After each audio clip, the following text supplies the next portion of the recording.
Welcome into First Alert Weather Extra. It's been an active week out there. What a powerful storm system. Ian, now a post-tropical cyclone as it moves north. And by post-tropical, it's starting to lose the classic tropical characteristics. You don't see a well-developed eye or an eye wall. You see a lot of that precipitation north of that center of low pressure. And from a radar depiction, it looks more like a comma shape as it starts to lift north and as cooler air starts to wrap into the system. That's one of the reasons why we've had this north wind and some cooler temperatures so far this week with all this system and now that north flow with this passing to the east of us. But it's still a very powerful system as it goes through that transition more towards a mid-latitude cyclone. We're seeing those winds gusty across Carolinas right now, dealing with still tropical storm force wind gusts. But as we look back to where this system has been, we are still finding more information, learning more from when Ian made its initial big landfall there across the state of Florida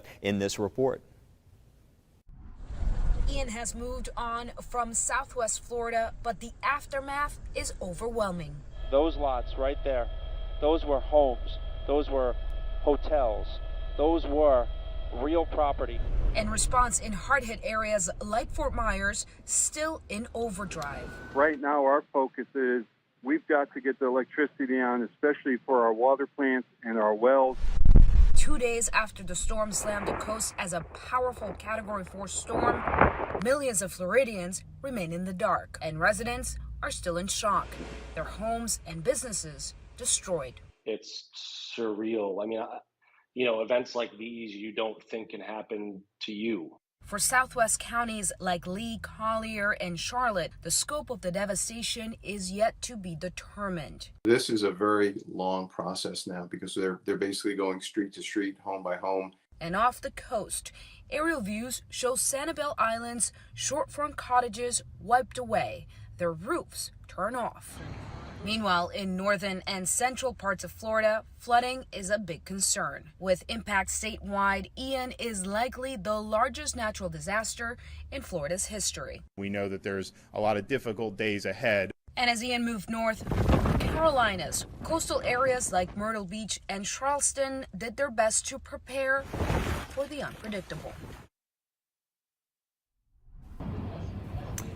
And this is a look at Myrtle Beach. We saw parts of the Cherry Grove Pier there in North Myrtle Beach had collapsed from the rough surf, and that surge coming in actually rolled in around high tide today. But look at that ocean there as the hurricane, as it approached. Again, this was from earlier as it made landfall there, and the system, of course, moving further inland at the moment. But a lot of issues there along the immediate coast, especially as that tide started rolling in there earlier in the day. Let's take you to Georgetown also. That's another location exactly where the system made landfall. We'll go to that video as well in Georgetown, South Carolina. That landfall happened today around the time was just after 2 o'clock when the landfall happened. Winds of 85 miles per hour. And Michael, do you have that?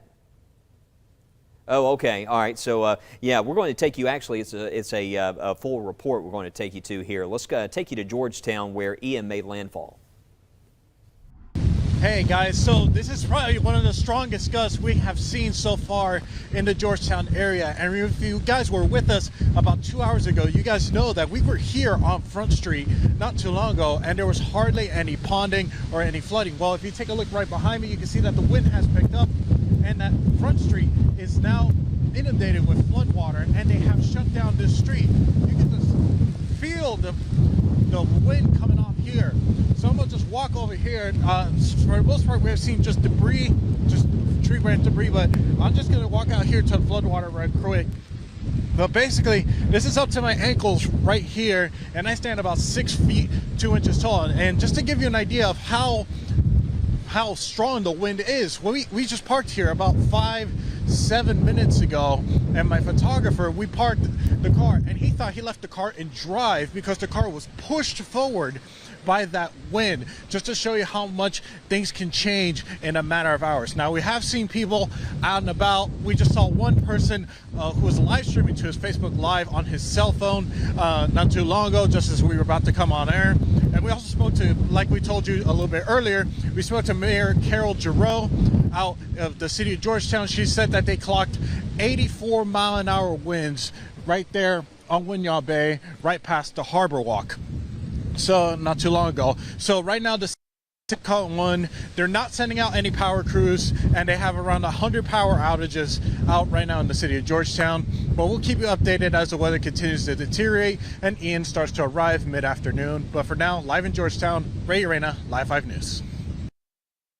All right, and there's a look at now post-tropical Cyclone Ian, and you see that report. I mean, this is still a very powerful system there. The impact's far-reaching. I know it's not a major Cat 4 with winds of 150, but that the way this thing came in today with the high tide there across parts of South Carolina, I mentioned there around the Cherry Grove Pier, parts of that had collapsed, but around Pawleys Island, I shared some video earlier as this moved in just to the east there of the Charleston area.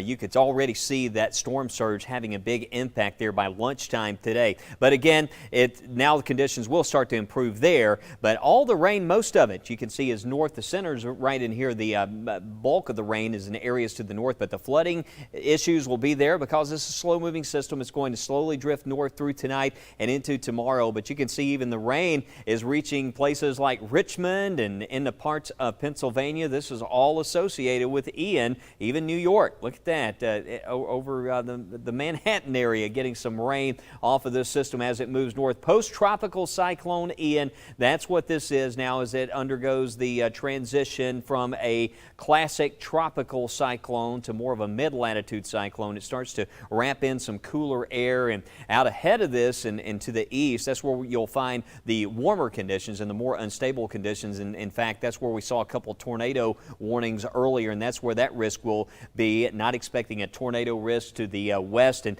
as it moves north by tomorrow, you can see certainly a much weaker system, but still quite a bit of rain with this, moving north at 15 miles per hour. And since that advisory at 4 o'clock, soon we'll probably see this turned over to the what we call the Weather Prediction Center. They'll probably handle the advisories once this continues to weaken here, moves on to the north. But that's a look at the latest forecast advisory forecast track. Again, well away from us in Alabama, you can see there well over 400 miles to the east, but we have that north flow, and it looks like for tonight, one of the nicest feeling evenings that we've had so far with respect to high school football, certainly football feeling weather. But here's the thing, this is another story. It is super dry out there, and if you've grabbed a door handle, you gotten shocked this week or had to buy a extra tube of chapstick, well, you know what I'm talking about. It's chapstick season. Low humidity, very dry, breezy afternoons, and this is all leading to a very high fire danger, and that risk is only going up over the next several days because this dry pattern looks like it is here for a while. We'll take a look at some of that long-range data as we continue, but that's just one thing that we're getting into. Here's also what we have coming up here on First Alert Weather Extra. We're going to check out the rainfall from Ian, and we have the weather kit of the week, and we look at the beyond the 7-day. Got some of the long-range model data. That's after the break. Stay with us. When 6 on Your Side investigates, the issues that directly impact you matter most to us. That's why we're getting answers on rising prices and how you can save some money. And being another set of eyes looking out for your kids and your family. Getting to the bottom of health and billing issues that may be hidden in the fine print. How events nationwide are affecting you here at home. WBRC Fox 6 is always here on your side, ready to help. This is why 6 on Your Side investigates. These are your mornings, and Good Day Alabama is built to start them right. The only station staying local on all platforms all morning long. In your community, giving you a deeper perspective with the largest team dedicated to you. Showing new stories from overnight, helping you get through your day. With First Alert Weather and traffic, getting to the point, not wasting your time. These are your mornings. Prepare for a good day.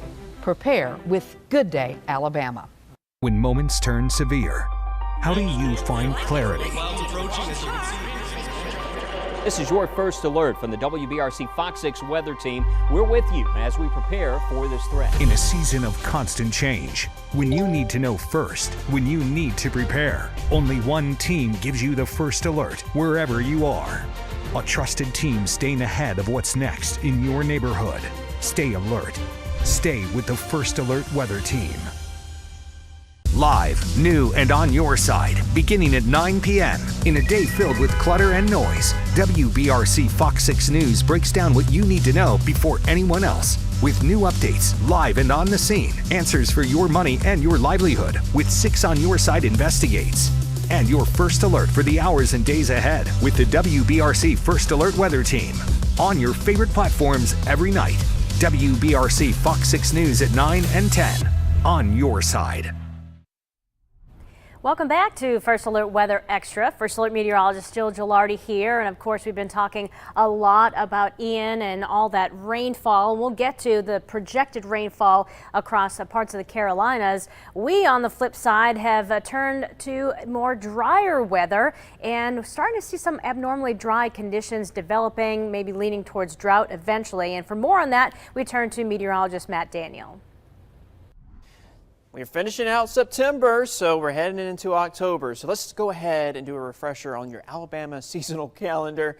Yeah, it's obviously there's just 4 seasons, but honestly, you know how the weather is around here. So fall finally arrives, and now we're in that very dry period where it's just sunny every day and very dry, and you're wondering, are we going to get any rain? And really, October is one of our drier months of the year, and the only way you're going to get rain is if you get a cold front or maybe a tropical system. And right now, we're not really seeing much in the way of rain. And of course, eventually we're getting to that constant yard work where all the leaves start to fall, and no matter what you do each day, it doesn't look like you did anything with the yard. So here's a look at the monthly average rainfall in Birmingham. And like I said, October is typically our driest month. We don't even record about 3.5 inches of rain for the entire month. So normally we'll see 4 inches in the month of September, and we've only seen half of that for September. So this is all we're getting, and right now staying very dry. So how much rainfall have we recorded this past month? Well, here's a look at Tuscaloosa and Anniston. Tuscaloosa almost 2 3/4, but still below average, and Anniston below average as well. Didn't even record 2 inches there, and normally you would record 3. So it's been very dry, so might as well look at the Drought Monitor. And as you can see across the country, if you don't live in the eastern United States, you're probably seeing drought, a lot of drought across the country, especially across the plains, but obviously not going to be dealing with much drought across the eastern half thanks to Ian. Here locally, it has been dry for several days, and we're starting to see some yellow show up in the state. South Alabama, parts of the Florida Panhandle showing abnormally dry conditions. We're seeing abnormally dry conditions as well in parts of Bibb and in Chilton County, and also in parts of Lamar and Marion and Winston County. So looks like we're going to stay dry for a good bit of next week, so it'll be interesting a week from now to see what the latest drought monitor is indicating. So how much rain are we going to see over the next 7 days? Well, of course, Ian going to produce lots of rainfall across the Carolinas and the mid-Atlantic over the next day or so. And we're looking at some rain maybe across the Rockies, but the central United States and most of the southeast drying out. And I know Florida is probably thankful that it looks pretty dry as we go into the next several days as they recover from all that damage from Hurricane Ian. So we're going to have more updates with the Drought Monitor coming up next week. I hope you have a great weekend. Thanks for that, Matt. Yeah, we're going to talk a little bit more about Ian and the rainfall. It's been pretty intense for Charleston. Luckily, now they are catching a break and no longer under watches and warnings, just an advisory now. That heavier rain associated with what is left now of Ian is really coming down in the Charlotte area back through Asheville, so that higher terrain starting to see some of the heavier downpours. As we take a look at some of the rainfall amounts, earlier today when I was on the news at noon, I swear I saw about 10 inches at one point in time in and around Charleston. So 8 to 10 inches of rainfall there. And then we're talking about that heavier rain just kind of building north and west towards let's see, we'll have Charlotte probably get those totals start coming up here soon. Right now it's been in that 3-4 inch range, but again, all that moisture is backing off to the north and west with time, so spreading all that rain through the Greensboro area. Could get over 5 inches of rainfall even towards West Virginia and Western Virginia itself.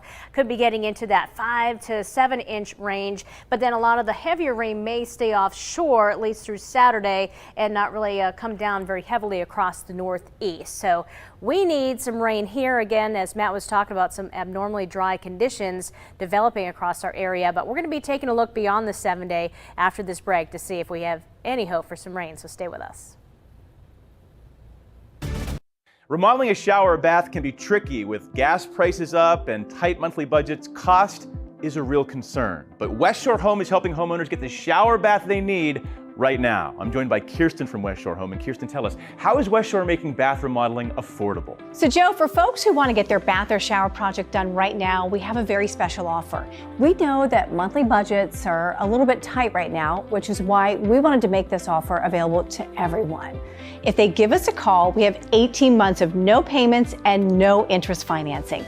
That means they can get their shower or bath done now and not have to make a payment for 18 full months. So you're saying people can get their new shower or bath installed right now and not have to worry about making any payments or paying any interest until 2024. That's really helpful. Definitely. People love this plan because it allows them to be flexible with their finances. Can we see some projects you've done recently? Absolutely. So here's one where the homeowner wanted to replace their old fiberglass shower with something more new and modern.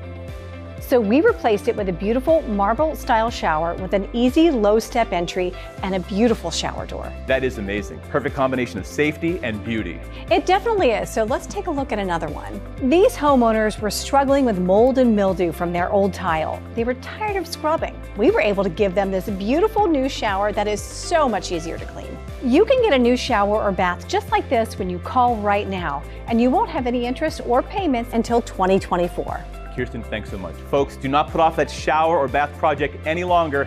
West Shore Home is making it affordable to take care of that bath project right now. West Shore Home is extending this offer for 1 week only. Free installation on all shower and bath projects. And for a limited time, they're doing 18 months of flexible financing. That's no payments and no interest until early 2024. This is an offer you don't want to miss. Call the shower and bath experts at West Shore Home now. Welcome back to First Alert Weather Extra. 7-day forecast, very dry for the upcoming week here. No rain showing up. A lot of folks asking about planting and those fall gardens. And yeah, it looks like dry weather. October is our driest month on average. So yeah, with respect to climate, that's not working in our favor here as we go into the next couple of weeks. High temperatures will warm up a little bit, close to 85 by the end of next week, which is just above average, but those overnights still right there where we should be, even a little cooler than average for this time of the year. So again, post-tropical cyclone Ian, that system moving to the north, and actually it looks like the dry air over the region's already having a bit of an impact on this system. You can see a lot of that rain is dissipating in the areas there to the south rather quickly as this starts to wrap up and move north. That north wind continues for us across Alabama and most of the southeast region, and the wet weather staying well away from Alabama. Some of this rain could spread in close to places like Knoxville and perhaps in towards Gatlinburg, could deal with some showers over the next 24 hours, but we still expect that to all stay to the east. One thing I want to point out is even though we're not talking about Hurricane Ian anymore or a big-time tropical system, it's still a very potent storm system. I mean, those winds are gusting over 40 miles per hour over tropical storm force, so there's a lot of areas in here they could continue to see some random power outages through the overnight as that system moves to the north. You can see this big bubble of moisture in the atmosphere when you look at the water vapor satellite image, and just the moisture alone, that contrast between dry air and moist air, that also has an impact on those pressure levels and drives those wind speeds. It's all kind of interrelated. So as this passes on by, it's going to keep that breeze in the forecast. I think overnight tonight you can see very dry conditions across Alabama, and it's dry out there, but perfect weather. I know we're talking about the fire danger, we've been talking about the hurricane, but this has been some of the most picture-perfect fall weather that we've had in a very, very long time. And temperatures out there tonight, this is from Blount County. I just want to show you the current condition there at 76. Wind, though, you can see there at about 5 to 10 miles per hour, some gusts up to 14. A beautiful view from Brookwood Baptist Medical Center, 74 degrees, and winds out of the north. Again, a perfect evening out there. Those chilly temperatures, lows in the 40s and 50s to start the day tomorrow morning. Went 50 around Tuscaloosa, 49 here in Aliceville, and then those afternoon temperatures heading up into the upper 70s. We'll top out close to 80 degrees, lots of sunshine, and perfect weather at Talladega. At one point, it looked like we might get a little bit of rain this weekend, but now very, very dry conditions. So let's talk about the college football forecast for this weekend. And well, at Jordan-Hare, now it looks like the sky will be mostly clear. Not expecting an overcast setup there. The temperatures in the 70s at kickoff time, and by the end of the game in the 60s. So yeah, a little cool, not quite as chilly as it's been this week, but you may want to grab a light pullover there for later on in the evening. Saturday at the Rice Stadium, that's going to be in Houston. We got UAB traveling. At one point, it looked like the afternoon. I think the temperatures late in the day could reach low 80s there, so it is going to be a little hot around Houston. Sunshine, but perfect weather, as you can see there, going into the evening with those temperatures cooling off into the 60s. And nice weather, 2:30 kickoff there Saturday for the Arkansas Razorbacks and the Tide at Reynolds Razorback Stadium. Looks like that kickoff around 76. The morning temperatures in the low 40s, so it will be quite chilly there. Certainly for folks that are watching and traveling, if you're going to be leaving out this evening, heading towards that general direction, make sure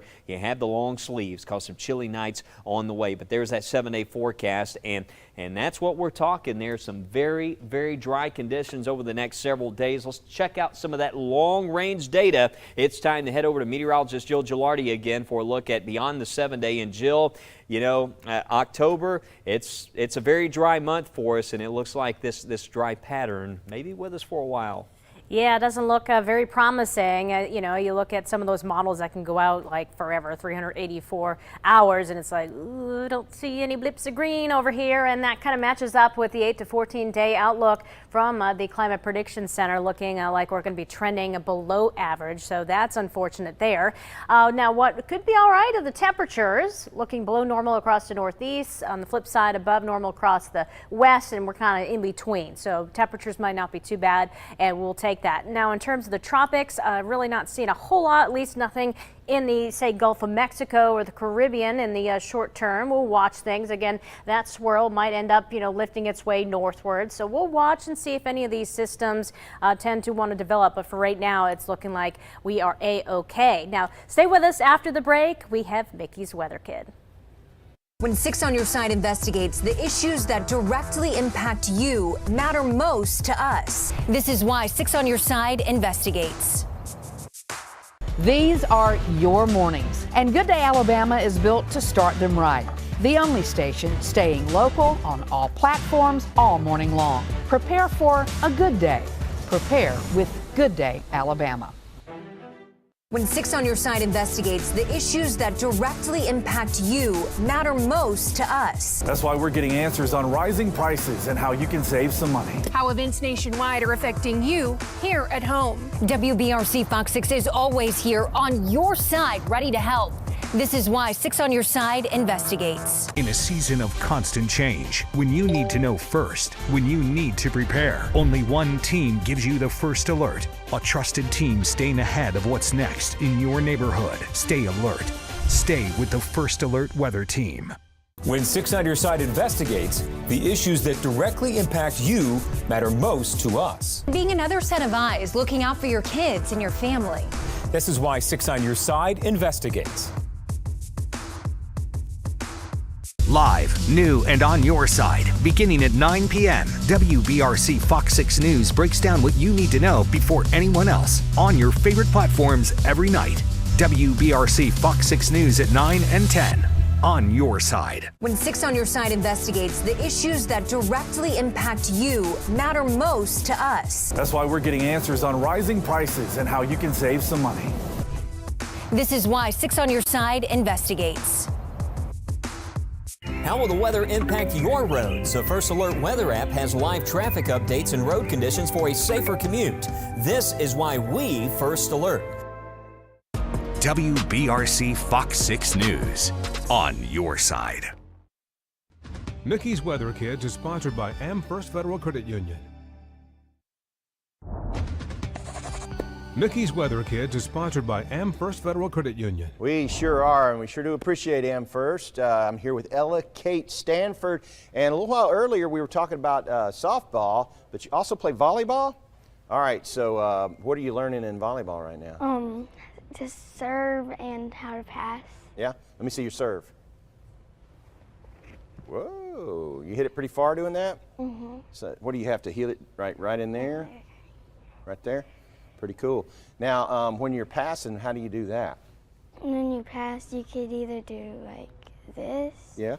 Or you could do like that. Which way you like better? I normally do this. Now, you're not supposed to bend your elbows when you do that? No. So, like if I throw you a volleyball and you're going to pass it back to me, and you just bump it right back. So, in practice, y'all just bump it back to each other? Yes. Now, what about a spike? Are y'all too short to spike? Yes. But how would you do it anyway? Somebody, I think, would throw it up to you. Yeah? And somebody would jump up and like hit down. Whoa. So all you got to do is get taller, right? Yeah. Okay. They don't lower the nets for you? No. Okay. Well, come over here. We got to go to work. Let's see here. How's it looking like outside here? Mostly sunny? Mostly sunny. There's a little banner there, but what's that? What's that down here? Clouds. A couple of clouds. There's not many clouds though, is there? No. Let's back up. Let's pick out some cities here. What's the city right there? Birmingham, 50 degrees. Couple more. Jasper, 52. And way up there. Coleman, 50 degrees. Good job. Now, as far as the forecast is concerned, what are we looking at lunchtime today? Go ahead and point to it.